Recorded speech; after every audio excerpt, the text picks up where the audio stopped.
amazing. To think that this small device outputs clear loud sound with bass, wirelessly connects to your phone and has a rechargeable battery making it portable is just incredible. But over the years I've had a tough time finding the perfect portable speaker to suit my needs.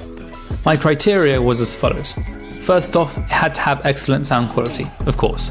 Secondly, it had to be a speaker that could be used anywhere, especially outdoors. Third, it had to have great battery life, because a portable speaker isn't worth anything if it only lasts for 30 minutes. And lastly, it had to have convenient features that complement the speaker. I started off purchasing the UE Boom, the original one. It had a pretty rugged design, which meant it could be used anywhere. It had excellent features like the ability to pair two speakers together and turn the speaker on and off remotely. But unfortunately, the sound quality wasn't that great and the battery drained very quickly, especially at full volume. So I sold Bose SoundLink 3. The Bose had excellent sound with rich bass and clear highs, and the battery definitely lasted a while. But it was very basic in its feature set. No connecting two speakers together, no phone app, it didn't even charge over USB. Lastly, it was made out of aluminum and plastic, which is pretty strong, but outside it would just get scratched, so I sold it too. And all this led me up to this speaker, the JBL Charge 3, which I got about a year ago, and trust me, after 2 Bluetooth speakers and countless hours online, this is the speaker that perfectly balances all my criteria. So let's go over it now.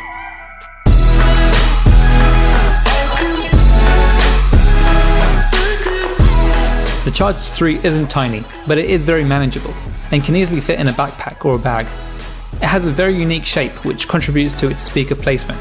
On the front it has 2 regular drivers, while on the sides are 2 bass radiators, which are very big compared to other speakers in this class.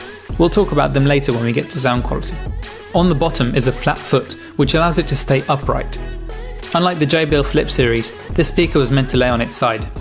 On the back is a big rubber flap which hides a micro USB charging port, 3.5mm aux jack, and a full-size USB. More on that later. Up top are all the buttons and controls. They're all rubbery and clicky and don't wear easily.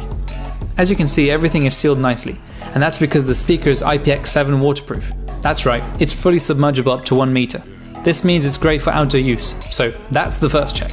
On to sound quality. Now, I'm going to be straight up with you, the Bose did sound better than the Charge 3. It had clearer highs and a bit deeper bass, but now that I have that out of the way, we can take a look at the speaker on its own. For its size, it has incredible sound. The 2 bass radiators give it a deep rumbling bass that's very surprising the first time you hear it. Seriously, you just don't expect bass like that to come out of a unit this small. The mids are more present than I'd usually like, but the highs have just enough sparkle to make them seem balanced with the rest of the sound. When the speaker's played at about 70%, the DSP kicks in to allow maximum sound output. This causes the bass to become lower than the mids and highs. It's not completely absent, but you can clearly hear it getting quieter. The good thing is that even at full volume, sound never becomes distorted. At full volume, this speaker has the capacity to fill a medium-sized room, which is impressive. Now yes, the Bose had better sound overall, but considering this has more layers between the drivers and the outside to make it rugged, and that it's waterproof, both features that the Bose never had, this speaker sounds amazing. So overall, sound is a win. JBL have incorporated a number of awesome features that really make it a league above other speakers. First off, you can connect up to 3 devices simultaneously to the speaker, at a range of up to 10 meters, and yeah, that range holds up really nicely. When one device plays, it takes control of the speaker. The buttons on top control play and pause with one press, and you can skip a track with a double press. But sadly, you can't go back to a previous track, so you can only go forwards. You can also long press for Siri or Google Assistant, depending if you're on iOS or Android.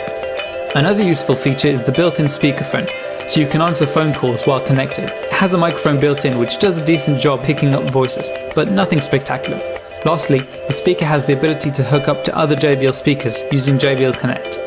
Pressing the JBL Connect button once on each speaker pairs them together, and allows the speakers to create either stereo sound or both can play the same track simultaneously, which is called Party Play.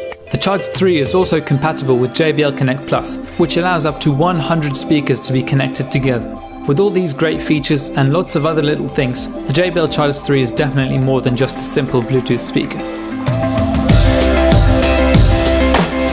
Finally, we reach the last point, battery life. So how is it? Well, better than you might think. JBL advertises 20 hours of use, and I'd have to agree, if you play at around 50% volume. Playing above that cuts the battery life to about 14 hours at 70% and about 5 hours at full volume, which is actually really good. The speaker has a 6000 mAh battery, which combined with the back USB port allows you to charge your smartphone using the internal battery. Of course, this cuts down on actual usage time of the speaker, but it's a very handy feature when you need backup power. Charging this large battery takes about 4.5 hours, so best to do it overnight. You can also charge the speaker while using it, which really helps when you forgot to charge it. In total, battery life holds up very well. It can definitely last a full day of music playback. So as you can see, I really like the speaker. It strikes the perfect balance of sound quality, build, features, and battery life. I can take the speaker anywhere and not be worried if it'll get damaged or wet. And the sound quality is almost perfect, definitely above other rugged outdoor speakers. The disadvantages are minor, but one thing I hope for in the next version is more balanced sound, with crisper highs and lower lows.